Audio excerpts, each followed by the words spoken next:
हामीले केपी ओलीलाई हटाएर 17,000 नेपाली मारेको मान्छेलाई चाहिँ प्रधानमन्त्री बनाउनु पर्ने? तपाईँ एकचोटि प्रधानमन्त्री भन्दा आफ्नो परिवारको 11 जना मान्छेलाई उच्च तहमा लग्नुभयो। यो नातावाद हामीलाई थाहा छैन? फेरि दोहोऱ्याउँ न, तिनटै सम्भावना देखिएन भने त्यो व्यक्ति प्रचण्डबाट पुष्पकमल दाहाल हुँदै छविलाल दाहाल भएर सिद्धिन्छ। र यसको क्षति नेपाल कम्युनिस्ट पार्टीले बेहोर्छ आगामी चुनावमा। राजेशजी, अदालतमाथि प्रश्न, राजनीतिक दलमाथि प्रश्न, सरकारमाथि प्रश्न, प्रश्नै प्रश्न, उत्तर चाहिँ खोइ त?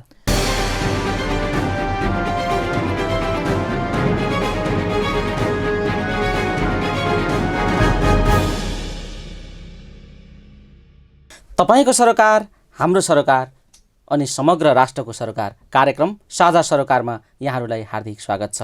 आजको साझा सरोकारमा हामीले विमर्श गर्नका निम्ति राजनीतिक विश्लेषक डाक्टर राजेश अहिराजलाई आमन्त्रण गरेका छौँ र म उहाँलाई सिधा स्वागत गर्न चाहन्छु। सर, स्वागत छ यहाँ। धन्यवाद, नमस्कार। विषय धेरै गन्जागोल परिराखेका छन्, कुरा कहाँनिरबाट सुरु गरौँ भन्ने मलाई अलिकति यो भइराखेको छ। तथापि पनि अब यो नेकपाबाटै हामीले कुरा सुरु गर्नुपर्ने बाध्यता छ। यो गतिरोध टुङ्गिएन, पार्टीको आन्तरिक गतिरोधले सिङ्गो राज्यको स्थितिलाई चाहिँ गतिरोध पैदा गरिदिएको छ। यस्तो बेला यो किन निष्कर्षमा पुग्न सकिराखेको छैन? यो के भएको हो? अलिकति कसरी निहाल्नु भएको छ? आम नेपालीको भोलि बैठक चाहिँ आज पनि गुटको बेला भ्याइ नै भइ छ नेताहरूको। आम नेपालीको आँखाले हेर्ने हो भने नेपाल कम्युनिस्ट पार्टी राजनीतिबाट तल ओर्लेर राजनीतिमा छिरिसकेको छ। यो जुन कलह छ, यो कलह सैद्धान्तिक कलह होइन। यो चाहिँ कता न कता पदको, राज्यबाट पाउन सक्ने सेवा सुविधाहरूको र सरकारले नियुक्त गर्ने सम्भावित जुन रिक्त ठाउँहरू छ त्यसमा अंशको लडाइँ रहेछ।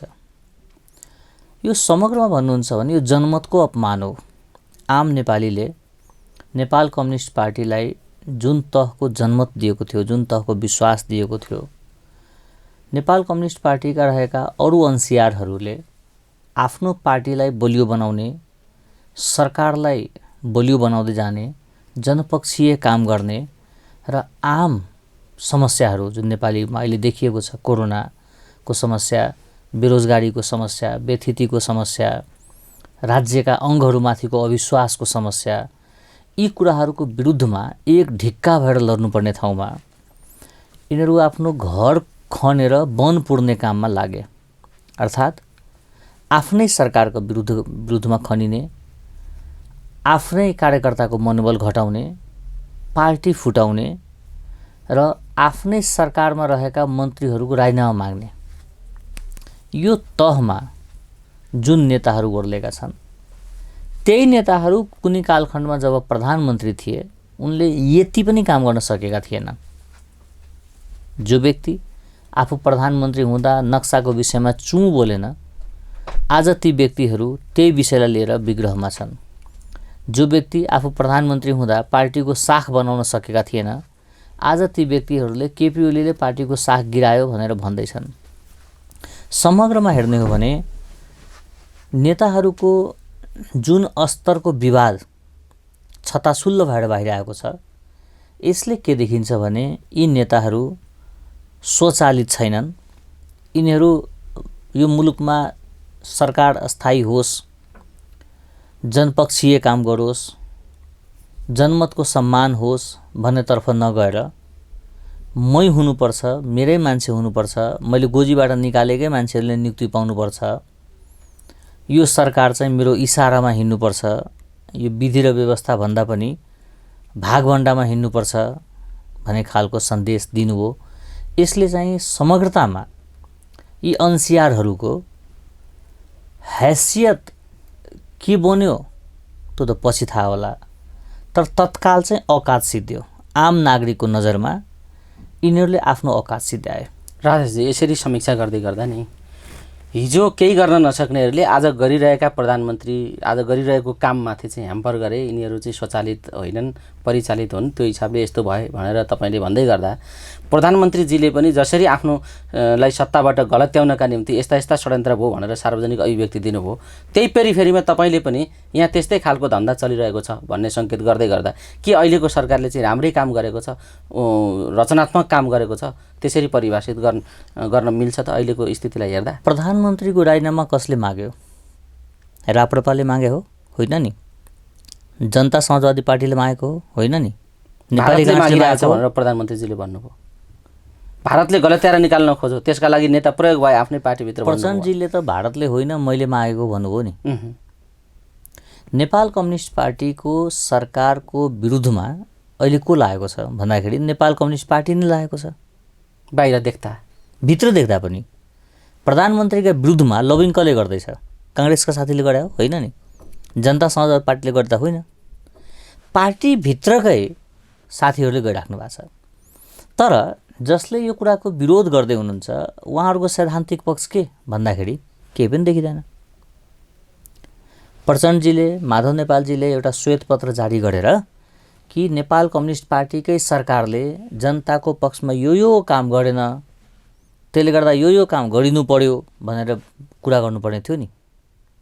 यो विवाद के को? ठिक छ, यो विवाद चाहिँ के? अब यो विवाद पार्टीभित्रको आन्तरिक होस्, बाह्य होस्, स्वचालित होस्, परिचालित होस्, त्यतापट्टि एकछिन रोक्न पाइँदैन। होइन, रोक्न पाउनु। किन पाउनुहुन्न भने प्रचण्डजी पनि प्रधानमन्त्री भइसकेको मान्छे हो, माधव नेपालजी पनि प्रधानमन्त्री भइसकेको मान्छे हो, झलनाथजी पनि प्रधानमन्त्री भइसकेको मान्छे हो। एउटा प्रधानमन्त्री भइसकेको मान्छेले अर्को प्रधानमन्त्रीलाई देश र जनताका लागि काम गर्ने अनुकूल वातावरण दिने हो अथवा बिहानै दिउँसै बेलुकै राति मिटिङ गरेर त्यो जनमतको जुन समय छ नि सरकार चलाउने समय, त्यो समयमा अवरोध पैदा गरेर दिनभरि रातभरि पार्टीकै छलफलमा लगाउने हो, राज्यको समय बर्बाद गर्ने हो। अनि ओलीजी पार्टी नीति सिद्धान्त कार्यक्रमभन्दा विधि पद्धतिभन्दा बाहिर गएर चल्न थाल्नुभयो नि त, मनोगणन्ती ढङ्गले काम गर्न थाल्नुभयो भन्ने आरोप छ नि त उहाँहरू। तर अहिलेको लडाइँ के को लडाइँ? पार्टीको विधि र पद्धतिलाई त स्वीकार्नु पर्यो नि। ओलीजी हिँड्नु भएन त्यहाँ भन्ने विषय आइरहेको छ बाहिर चर्चामा। ओलीजीलाई जनताले मत दिएर जिताएको हो नि, नेकपालाई जिताएको हो। ओलीजी हारेको मान्छे हो? होइन, कि सर्वाधिक मत लिएर जितेको? जनताले ओलीजीलाई पनि जिताउनु भयो, समग्र नेकपालाई पुग्न 2/3 दिए हो। यदि यो कुरा तपाईँले भनेको सत्य हो भने हाम्रा यी नेताहरूले व्यक्तिगत इच्छा, व्यक्तिगत कुण्ठा, व्यक्तिगत पदको चाहना, मेरा मान्छे ठाउँमा हुनुपर्छ भन्ने विषयहरू छ, त्यसलाई थाँती राखेर अहिलेको लडाइँ भनेको कोरोनाको विरुद्धमा, बेरोजगारीका विरुद्धमा, अशिक्षाका विरुद्धमा, जनतालाई स्वास्थ्य सेवा दिने कुराको पक्षमा, महिला हिंसाका विरुद्धमा, हाम्रो यो दलीय न्यायाधीशहरूको विरुद्धमा लडाइँ हुनुपर्ने ठाउँ कहाँ हो? हामी कहाँ लड्दैछौँ? समस्या सबसँगै छ, तपाईँसँग होला, मसँग छ, यो टेलिभिजनसँग छ, यहाँ रहेका कामदारहरूसँग होला, सबैसँग समस्या छ। तर समस्या व्यक्तिगत समस्या वा व्यक्तिगत कुण्ठालाई आधार बनाएर राज्यको समय खर्च गर्ने अथवा देशका लागि चिन्तन गर्ने? अनि राजनीति तपाईँ स्पष्ट वक्ता, यदि देशका लागि चिन्तन गर्ने हो, माउँदैछु म तपाईँको कुरा माउँदैछु, यदि देशका लागि चिन्तन गर्ने हो भने एउटा कम्युनिस्ट पार्टीको नेताले 70वटा सुरक्षाकर्मी राख्ने, 80वटा सुरक्षाकर्मी राख्ने? के का लागि सुरक्षाकर्मी चाहियो? कुन चाहिँ अपराध गरेर रहेछन्? कुन चाहिँ कुण्ठा रहेछ? कुन चाहिँ आत्मग्लानी रहेछ? के का लागि सुरक्षा गर्ने कुरा त वर्गीय होइन, वर्गीय राजनीति होइन। वर्गीय राजनीति गर्ने व्यक्तिले राजकीय जीवन बिताउनु हुँदैन।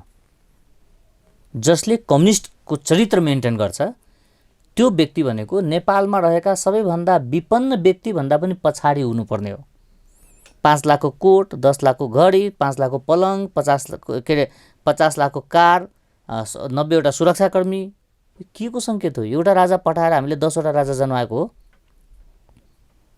राजेशजी तपाईँले जसरी सरकारको अलिकति काम कारबाही प्रति तपाईँ अलिकति सन्तुष्टि नै भएको हो कि जस्तो देखियो? म चाहिँ थाई सरकारको पक्षमा हो। यो सरकारको अलिकति बचाउमा तपाईँ लागिराख्नु भएको छ बिल्कुल। भनेपछि अब यो सरकारलाई तपाईँले नैतिक समर्थन भनौँ न, ल बचाउ पनि नभनौँ, नैतिक समर्थन अलिकति झुकाव तपाईँको चाहिँ सरकारले जे गरिरहेछ काम गर्न दिनुपर्ने हो, यहाँ बेइमानी भइरहेछ भन्ने कोणबाट तपाईँले राख्दै गर्दाखेरि यो सरकारका सकारात्मक र रचनात्मक काम के हुन् बताइदिनुहोस् त। मैले त तपाईँले भनेको कुरासँग बिल्कुल सहमत छैन। म यो सरकारको पक्षमा बोलेको होइन। मेरो भनाइ के हो भने निर्वाचनबाट बहुमत पाइसकेको नेपाल कम्युनिस्ट पार्टीले हैन, 5 वर्ष प्रधानमन्त्रीजीसँग तपाईँ नजिक हुनुहुन्छ नि। म तपाईँसँग नजिक छु। प्रधानमन्त्रीजीले तपाईँलाई बोलाउनु भयो, भेट्नु भयो, प्रधानमन्त्रीजीले सल्लाह पनि तपाईँले दिनुभयो भन्ने पनि मिडियामा आयो। यो पनि बताइदिनुहोस् अलिकति। म सबसँग नजिक छु। माधव नेपालीसँग उत्तिकै नजिक छु, प्रचण्डजीलाई उत्तिकै आदर गर्छु, प्रधानमन्त्रीसँग पनि नजिक छु, देउबाजीसँग नजिक छु। म नेपाली नागरिक हो।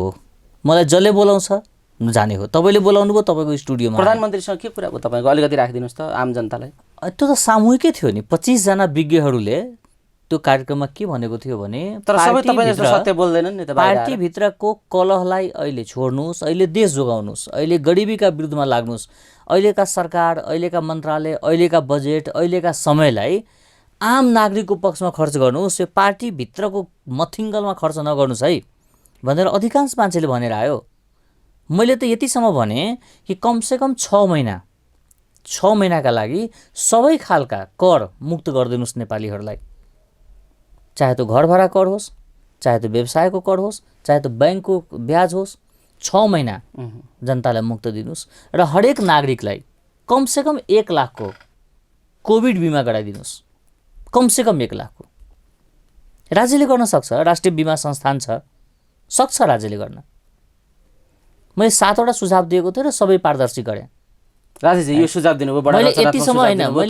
मैले तपाईँले फुड जनताकै पक्षमा, राष्ट्रकै पक्षमा सुझाव दिनुभयो। यो कुरा आम रूपमा नागरिकहरूले बुझिराखेका छन्। यो चर्चा मैले थोरै जोडेको। तपाईँको प्रश्नको जवाब दिन्छु म।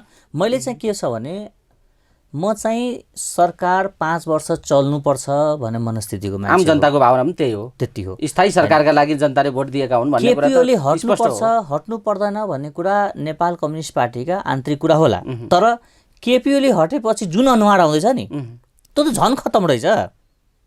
हामीले केपीओले हटाएर 17,000 नेपाली मारेको मान्छेलाई चाहिँ प्रधानमन्त्री बनाउनु पर्ने? नयाँ अनुहार खै दिनु सक्नु पर्यो नि। कसलाई बनाउनु प्रधानमन्त्री? भएको हुनाले नि तपाईले यो बालुवाटार बेच्नेलाई चाहिँ प्रधानमन्त्री स्वीकार दिनुपर्ने? 2 ठाउँबाट हारेका व्यक्ति अमुक संस्थाले मौका दियो भनेर प्रधानमन्त्री भयो। त्यस्ता नैतिक पतन पात्रहरूलाई हामीले प्रधानमन्त्री स्वीकार गर्नुपर्ने? कसलाई स्वीकार्ने प्रधानमन्त्री? ठिक छ, केपीओलीले राम्रो काम गर्यो गरेन त्यो एउटा कुरा होला। तर उनको विकल्पमा अनुहार खै? कि तिनका अनुहार भनेको यही द्वन्द्व उद्यमीहरू हो? होइन नि। केपीओलीले राम्रो काम गरेन भने उनी पछि वा उनलाई हटाएपछि ल्याउने अनुहार यो हो भनेर देखाउन सक्ने हुती छैन नि। म हुनुपर्छ भन्छ। किन हुनुपर्छ? तपाईँ केका लागि हुनुपर्छ? तपाईँको नेपोटिजम हामीलाई थाहा छैन? तपाईँ एकचोटि प्रधानमन्त्री भन्दा आफ्नो परिवारको 11 जना मान्छेलाई उच्च तहमा लग्नुभयो। यो नातावाद हामीलाई थाहा छैन? ब्याङ्क लुटेको पैसा खोइ? जनता मारेको पैसा खोइ? किसानका अन्न लुटेका त्यो कुराहरू खोइ? गरगहनाहरू खोइ? राज्यलाई दिनु पर्दैन? फिर्ता गर्नु पर्दैन? नेपाली जनता चाहिँ आयोडिन भएको नुन खान नपाएर गलगाँड बोकेर गाउँका गाउँ घुम्नु पर्ने? तपाईँ चाहिँ सम्पत्ति व्यवस्थापनमै जीवन बिताउने अनि तपाईँले नेता पनि मानिदिनु पर्ने? किन? अनि प्रधानमन्त्री पनि फेरि दिनुपर्ने? किन दिनुपर्ने? यो त जटिल प्रश्न उठाइदिनु भयो। तर यो सन्तुलन बिगार्नुभयो ओलीजीले, क्षेत्रीय सन्तुलन बिगार्नुभयो, राष्ट्रिय अन्तर्राष्ट्रिय छिमेकीसँगको सम्बन्धहरू बिगार्नुभयो, कूटनीतिक रूपमा उहाँले डामाडोल बनाउनु भयो। त्यो कारणले उहाँले राजीनामा दिनु, भ्रष्टाचार बढ्यो, यो कारणले उहाँले छोड्ने भन्ने तर्क छ क्या? भ्रष्टाचार जनताको पनि असन्तुष्टि छ अहिले। केपीओलीको सरकारमा भ्रष्टाचार बढ्यो भन्ने मान्छे कतिको सफा छ भन्ने कुरा तपाईँलाई थाहा छैन? बालुवाटारको जग्गा बेचेर खाने मान्छे भ्रष्टाचारको विरुद्धमा बोल्न मिल्छ? हैन, उसले बेचेर खायो म खान्छु भन्न मिल्छ त? आम सैनिक त्यस्तो देखियो नि अहिलेको सरकारको मन्त्रीहरूको गति। आम युवाहरू, माओवादीका योद्धाहरूको क्यान्टोनमेन्टको पैसा खाने मान्छेले भ्रष्टाचार फलानले गर्यो मैले गरिनँ भन्न मिल्छ? अनि त्यो त भ्रष्टाचार उहाँ अख्तियारमा करोडौँको फाइल छँदैछ, त्यो भोलिका दिनमा त्यो चाहिएन। त्यो व्यक्ति आफै जीवित छ जो व्यक्ति, उसले चाहिँ मलाई अख्तियारले छानबिन गरोस्, अदालतले सजाय दियोस् भन्ने कुर्नु हुँदैन। नेताले के भन्नुपर्छ भने मैले अमुक कालखण्डमा विभिन्न दबावका कारण मैले यसरी देश लुटेँ, आज मेरो मुलुक सङ्कटमा छ, मैले आफ्नो सबै श्री सम्पत्ति राज्यलाई दिन्छु, म राष्ट्रियकरण गर्छु भन्ने औकात राखेछ। आजको मितिमा उहाँले प्रधानमन्त्री बन्नु छ भने 3टा कुरा गर्नुपर्छ उहाँले। पहिलो कुरो त देश विदेशमा उहाँका नाममा अथवा उहाँको आडमा उहाँको सम्पत्ति जति छ माउँदैछु उहाँले चाहिँ जनताले बुझिहाल्छन्, मैले नाम बोल्नै पर्दैन। उहाँले मलाई बोल्न दिनुस्। तीनटा कुरा। एउटा कुरा चाहिँ आजकै मितिमा आफ्ना परिवारको 10औं-11 जना मान्छेलाई राजीनामा गराएर सच्चा शहीद र गणतन्त्रका लागि लडेका शहीद परिवारबाट सक्षम मान्छेलाई त्यो 11वटा पद दिनुपर्छ उहाँले, पहिलो काम। दोस्रो काम, मेरो वा मेरो नाममा रहेका श्री सम्पत्तिहरू आजबाट मैले राज्यलाई दिएँ भनेर उहाँलाई आफ्नो सम्पत्ति राष्ट्रियकरण गर्न सक्नुपर्छ। दोस्रो कुरो। तेस्रो कुरो, म चाहिँ यो जीवनमा कुनै सरकारी पदमा जान्न, म चाहिँ देशका लागि राजनीति गर्छु भन्ने सार्वजनिक अभिव्यक्ति गर्न सक्नुपर्छ। यो तीनटा कुरा गर्न सक्यो भने यो तीनटै सम्भावना देखिँदैन। अब नेता अब के हुन्छ भने प्रचण्डबाट पुष्पकमल दाहाल हुँदै छविलाल दाहालबाट सिद्धिन्छ। फेरि दोहोऱ्याउँ न, तीनटै सम्भावना देखिएन भने त्यो व्यक्ति प्रचण्डबाट पुष्पकमल दाहाल हुँदै छविलाल दाहाल भएर सिद्धिन्छ। अरू के हुन्छ? जस्ताको तस्तै हुने स्थिति आयो होइन। उनले गर्दाखेरि उनका परिवारका, उनका वंशका मान्छेहरूलाई नेपाली नयाँ पुस्ताले सवाल गर्छ। 17,000 परिवारमा व्यक्ति मरेको खन्दानी शाखा भएको छैन। ती परिवारका नातागोता जीवित होला, ती परिवारका अरू मान्छे जीवित होला। जसको आमाको बलात्कार गरिएको छ उनका छोरा जीवित छ, जसको श्रीमतीको हत्या भएको छ उसको श्रीमान जीवित छ। धेरै समय भएको छैन नि। राजनीति, अपराध र आतंक बीचको फरक अब तपाईले मैले मात्र होइन, भुइँ मान्छेले सम्म बुझ्न थालेको छ।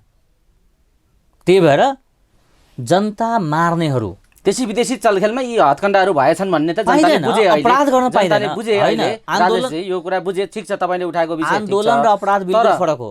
तर हैन, फेरि प्रश्न आउँछु, यहाँ त शान्ति प्रक्रियाको विषय भनेर त्यसलाई शान्ति प्रक्रिया, अपराधको पनि शान्ति प्रक्रिया हुन्छ।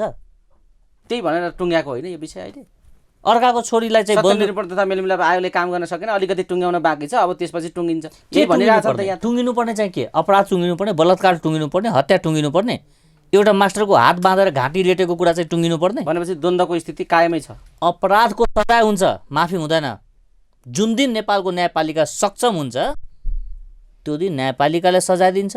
जुन दिन समाज सक्षम हुन्छ त्यो दिन समाजले सजाय दिन्छ। तर सक्षम बनाउनेतिर त ओलीजी लाग्नु भएन नि त। धेरै अपेक्षा गरेका थिए ओलीजीले कदम उठाउनु होला, ओलीजीले राम्रा काम गर्नु होला, भ्रष्टलाई जेल हाल्नु होला। यी यस्ता दुनियाँ क्यान्टोनमेन्टदेखि लिएर बालुवाटारदेखि लिएर यी समग्र विषयहरूलाई चाहिँ थिति र विधिमा बाँधेर उहाँले चाहिँ जनतालाई सुशासनको अनुभूति दिनु होला भन्ने अपेक्षा थियो। तर त्योभन्दा ठुल्ठुला चाहिँ भ्रष्टाचारका विषयहरू अगाडि आए। अहिले त अब भन्नुहोस् न यो विषय कसरी अगाडि बढ्ला? अहिले त न्यायाधीशहरूबाटै न्याय असुरक्षित भएको अवस्था। प्रचण्डजीले पैसा खाएर न्यायाधीश बनाएको त भनिदिइसक्नुभयो चित्रबहादुर केसीले, सार्वजनिक रूपमा आज मिडियामा भाइरल भएको छ। 20औं लाख जनताले त्यो हेरिराखेका छन्। तपाईँलाई थाहा छ न्यायाधीशहरू नियुक्ति भएपछि 11वटा न्यायाधीश बल्खु पुगेर झलनाथ खनालजीलाई धन्यवाद दिएको थियो र झलनाथ खनालजीले उहाँहरूलाई आशीर्वाद दिनुभएको थियो। त्यो झलनाथ खनालले आज नैतिकताको कुरा गर्न मिल्छ? एमालेको सांसदलाई सर्वोच्चमा पठाउने र उनले चाहिँ न्याय सम्पादन गर्न सकेन भनेर नेपाल कम्युनिस्ट पार्टीका पात्रहरूले नेपाली समाजको अगाडि बोल्न मिल्छ? राजेशजी, अदालतमाथि प्रश्न, राजनीतिक दलमाथि प्रश्न, सरकारमाथि प्रश्न, प्रश्नै प्रश्न, उत्तर चाहिँ खोइ त? उत्तर जनताले दिन्छ। अब कहिले? नेपालीहरू अब मौन बस्दैन। तपाईँ एउटा कुरा के बुझिदिनुहोस् भने सामान्य जीवन बिताइराखेको आम नेपाली पनि अब राजनीतिक रूपमा सचेत भइसकेको छ। नेपालीहरू मौन छन्, मूर्ख छैनन्। त्यही भएर अब यो मुलुकमा यस्ता भ्रष्ट न्यायाधीशहरू, यस्ता भ्रष्ट नेताहरू, यस्ता भ्रष्ट पत्रकारहरू, यस्ता भ्रष्ट कर्मचारीहरूलाई विश्वको जुनसुकै मुलुकमा गए पनि कानुन बमोजिम तानेर ल्याएर कारागारमा राखेर मुलुक सपार्नुपर्छ। सपार्नुपर्छ भन्ने त एउटा कल्पनाको कुरा हो कि? कल्पना होइन। तर यो अहिलेको स्थितिले र यो संरचनाले त त्यो विश्वास गरेन नि त मानिसहरूले। यो संरचनाले व्यवस्था सिद्ध्याउँछ। नेपाल कम्युनिस्ट पार्टीलाई जनताले दिएको मत भारी भइराखेको छ भने नेपाल कम्युनिस्ट पार्टी सिद्धिन्छ। त्यो भएन भनेर यो ल्याएको व्यवस्था, अब यो पनि भएन भने के ल्याउने त राजेशजी? हुनसक्छ नेपालमा सैन्य अभ्यास हुनसक्छ, हुनसक्छ नेपालमा क्राउन रिपब्लिक आउन सक्छ, हुनसक्छ नेपालमा नयाँ दल जन्मिन सक्छ। तर एउटा कुरा के ढुक्क हुनुहोस् भने अब नेपालीहरू विदेशी दलालका अगाडि शिर झुकाउने र विदेशी दलाललाई नेता मानेर हिँड्ने अवस्था गइसकेको छ। अब स्वराजका कुराहरू, स्वाभिमानका कुराहरू अब 77 जिल्लाबाट आउन थालेको छ। कसरी रातारात यस्तो स्थितिमा आयो राजनीति? रातारात होइन 62 देखि एक रात मात्र बितेर 76 भएको होइन। पीडा छ, सहरी गरिबीको पीडा छ। जसको घरमा लास खसेको छ उनलाई थाहा छ त्यो पीडा। गणतन्त्रका नाउँमा, बुर्जुवा शिक्षाको नाउँमा। तपाईलाई थाहा छ माओवादीका ती नेताहरू जसले किसानका, जनताका घरमा गएर उनका बच्चासँग कापी किताब खोसेर बुर्जुवा शिक्षा पढ्नु हुँदैन भने उन त्यही नेताले आफ्नो छोराछोरीलाई अमेरिका, जापान, थाइल्यान्ड, इन्डिया पढ्न पठाए। अर्काको छोरीलाई चाहिँ बन्दुक थमाए, आफ्नो छोरीलाई PhD को डिग्री थमाए। अरे पढिरहेछन् अहिले पनि कतिका अमेरिका, कतिका भारत, कतिका थाइल्यान्ड। मैले भन्दैछु त जनताको छोरातिर पढिराखेका छन् अहिले पनि उहाँहरुका छोराछोरीहरुमै छन्। यो पनि प्रश्न हो राजनीति। प्रश्न होइन, तपाईले उठाउनु भयो कि विषय यो आम्रोमै आएको विषय। अब यसको निदान के हो के? समग्र मुलुकलाई थितिमा हिँडाउने बाटो अब त्यतापट्टि छलफल गर्नुपर्ने स्थिति आयो। किनभने अदालतमाथि प्रश्न आइसक्यो। सर्वोच्चको अदालतको न्यायाधीश नै हत्याराको चाहिँ पक्ष पोषण गर्छ भने अब यहाँ त प्रश्न त आयो नि त। अदालतमाथि प्रश्न आएपछि अन्त प्रश्नको खोजिरहनु जरुरी भएन। समाधान के हो अब त्यतापट्टि? 4 वटा न्यायाधीशहरू हिजोबाट 4 वटै न्यायाधीशले नैतिकताका आधारमा हिजो राजीनामा दिनु पर्थ्यो। खै दिएका छैनन् त। दिएका छैनन् भने उनको कानुनी जीवन जोगियो, सामाजिक स्वीकृति गुम्यो। समाजमा मान्छेले उनलाई कुन तहको इज्जत गरेको छ तपाईले सोशल मिडियामा हेरिराख्नु भएको छैन? यी व्यक्ति मेरा नाता पर्छ भन्ने सम्म अवस्था रहेन। अहिले समाजमा फलानो फलानो न्यायाधीश मेरो नाता पर्छ भन्ने मान्छे हराए, आफन्त पनि सामनेमा आएन। सामान्य युवाहरू, विद्यार्थीहरूले उनको व्यक्तित्वमाथि घृणा गर्न थालेको छ। यस्तो जीवन के जीवन हो? होइन, व्यक्तिको जीवनमा घृणा गर्ने कुरा एउटा सामान्य हो, तर सर्वोच्चको न्यायाधीश एउटा व्यक्ति मात्रै होइन नि, राज्यको प्रणालीमाथि, बाँकी न्यायाधीशले हिसाब गर्ने प्रक्रियामाथि प्रश्न उठ्यो नि राजेशजी। अब ऊ एउटा घृणित भयो, त्यो कुरा स्वाभाविक छ। यहाँ न्यायाधीश भनेर तपाईले भन्नुभयो आफन्तले पनि मेरो मान्छे हो भन्ने स्थिति भएन भन्ने कुरा स्पष्ट हो। मिडियादेखि, सञ्चार माध्यमदेखि अहिले आएका सामाजिक सञ्जालहरूमा आएका विषयहरूले त्यो देखाउँछ र घटनाक्रमले त्यो देखाएको छ। तर यो त राष्ट्रको प्रश्नमाथि उनले खडा गरे नि त प्रश्न। सर्वोच्चको गरिमा सिद्धियो भने, सर्वोच्चमाथिको विश्वास सिद्धियो भने त्यो 2टा न्यायाधीश वा 4टा न्यायाधीश मात्रै बर्बाद हुने होइन। त्यहाँ रहेका सिद्धिरहेछ त, अलमोस्ट सिद्धिसक्यो। एउटा महिलालाई जाँड खाएर बिना लाइसेन्स भएको व्यक्तिले एउटा महिलालाई चाहिँ ठोकेर ज्यान मारिदिन्छ र तिनलाई चाहिँ अर्को न्यायाधीशले के अरे घर बसेर मुद्दा लर भनेर सजाय गर्छ भने त्यस्ता कुपात्र न्यायाधीशहरू जसले सर्वोच्चको गरिमा कायम राख्न सकेन, जसले न्यायको इज्जत राख्न सकेन, जसका कारणले सिङ्गो देशको न्यायालयमाथिको गरिमा बिग्रियो, त्यस्ता न्यायाधीशलाई त कन्टेम्प्ट अफ कोर्ट लगाएर हटाइदिनु पर्थ्यो। त्यहाँ पुर्याएको त यिनै राजनीतिक दलले हो नि त, न्यायाधीश मात्रै दोषी हो र?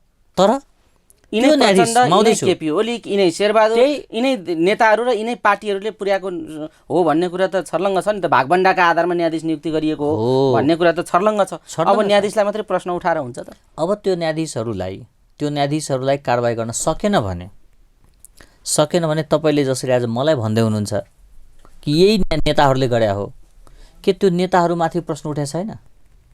उठेको छ त। उनका साख पनि बिग्रिँदैछ त। र त्यो न्यायाधीशलाई कारबाही गर्न सकेन भने सर्वोच्चको न्यायाधीश, सर्वोच्चको कर्मचारी, अरू सर्वोच्चका पक्षहरू वा देशभरिका न्यायकर्मीहरू सबैले बिहोर्ने हो यसको क्षति। राजेश सर, अब देशभरिको न्यायकर्मीहरू, देशभरिका न्यायकर्मीहरूलाई पनि चित्त बुझेको छैन, जनतालाई पनि चित्त बुझेको छैन। यो गम्भीर प्रश्न आएको छ। अब यसको समाधान पनि एउटा खालको अदालतप्रति, कानुनप्रति विश्वास हुने खालको एउटा निर्णय आउला, अपेक्षा गरौँ। आजै विश्वास निर्णय मात्र भएर हुँदैन, टुटिसक्यो भन्ने कुरा, सजाय नै हुनुपर्छ भन्ने कुरा एउटा होला। त्यो होला। अब जनताले फेरि विश्वास गर्ने आधारहरू तयार गर्ला, त्यो आफ्नो ठाउँमा छ। म अलिकति यतैतिर जोड्छु। नेकपाभित्रको आन्तरिक विवादले सत्ताको भागभण्डा समेतका विषयहरू उठेर अहिले छोड्नुपर्छ, म बस्छु भन्ने अघि पनि विषय आयो। तर त्यो छोड्नुभन्दा म अर्को बाटो लिन्छु, कुर्सी सुर्सी भाँचिदिन्छु बरु, तर यो छोड्ने कुरा छैन भन्ने टाइपले ओलीजी अगाडि बढ्नु भएको छ र नेपाली काङ्ग्रेसका नेता शेरबहादुर देउवासँग ट्याक्कै गाँठी जोडियो अहिले आएर भन्ने विषय पनि आइरहेको छ। ओलीजी किन आफ्नो पार्टी छोडेर काङ्ग्रेसतिर लाग्दै हुनुहुन्छ, अहिले गठबन्धनतिर? यो प्रश्न किन गरिरहेका छन् मान्छेहरू? ओलीजी किन यो गर्दै हुनुहुन्छ?